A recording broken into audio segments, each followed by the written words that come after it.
Uh, Assalamu alaikum to everybody.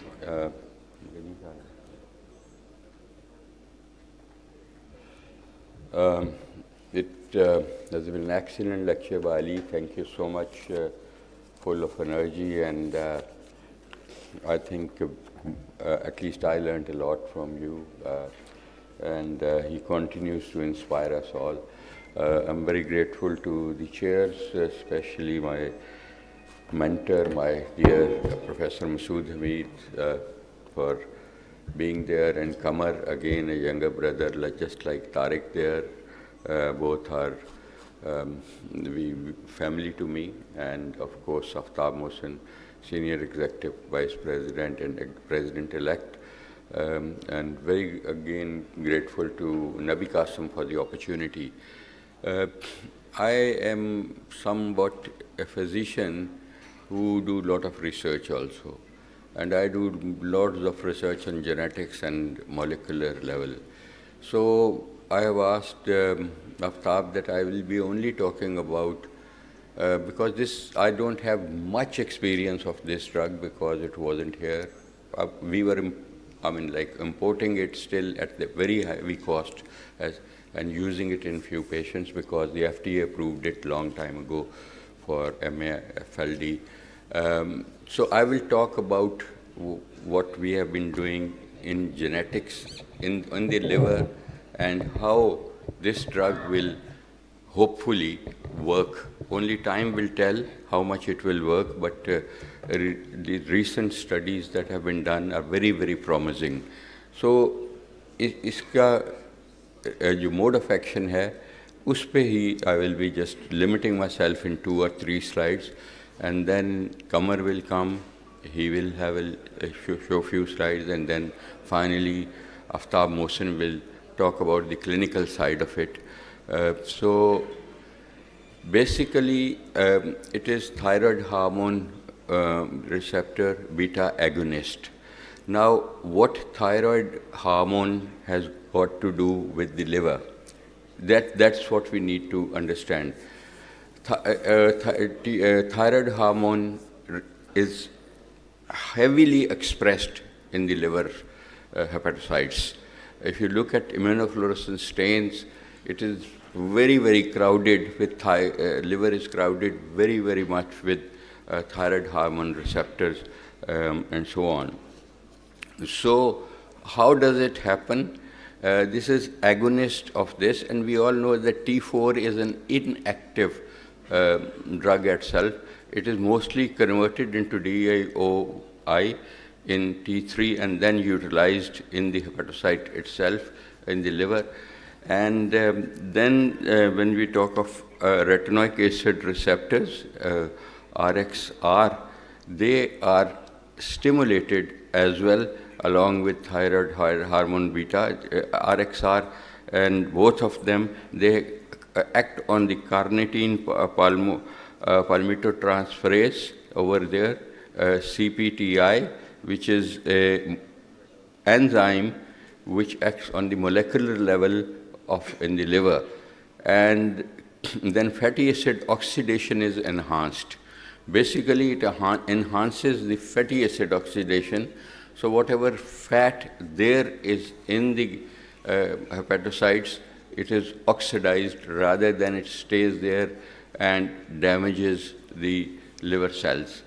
So that is the main mode of action, and also SREBI, it has a very effect on the steroid regulator element bridging gene 1.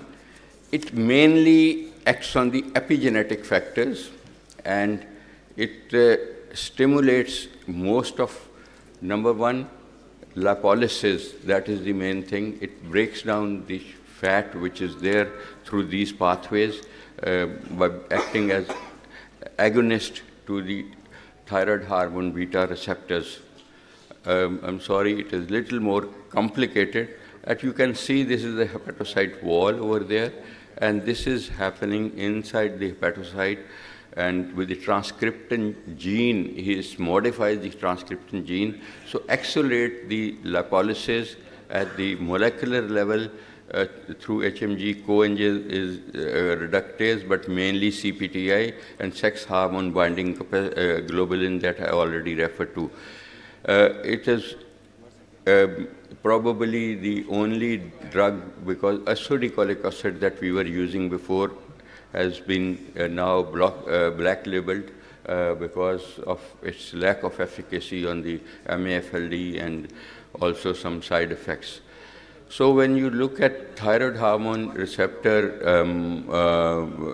over there, if you look, it has many subtypes. The subtypes that we are interested in is beta septite, and you can see in the liver how it oxidizes the lipids.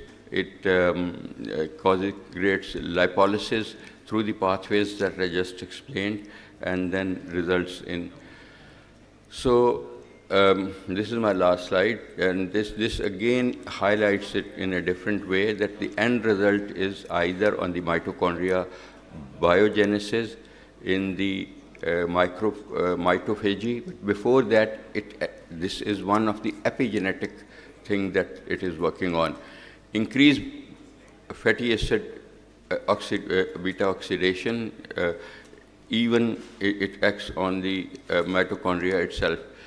It increases the lipophagy, decreased lipid droplet assembly, so the lipocyte sizes also gone, the fat size, cell size is gone, and also the fat cell population is reduced in the liver. It increases the cholesterol catabolism, and basically, again, in short, it increases mitochondrial function, decreased hepatic triglyceride, and decreased hepatic lipocity. Whatever liver fat is remained after it's used, it is actually modulated not to produce energy, but the it switches somehow the metabolism at the level of the liver hepatocyte from carbohydrate to from fat to carbohydrate oxidation. When you burn fat, there is so much free radical damage. So that doesn't happen here, because the liver gets all the energy, the liver cells, from carbohydrate oxidation. So carbohydrate oxidation, we all know, is a much economical way of producing energy without damage through free radical injury and so on. So that is exactly it does, and that is how the mitochondrial function and decrease intrahepatic triglyceride and decrease lipid. So liver steatosis and fibrosis both are reduced. Fibrosis only comes afterward for repair of the damage, but if the damage is controlled, then obviously you don't need liver.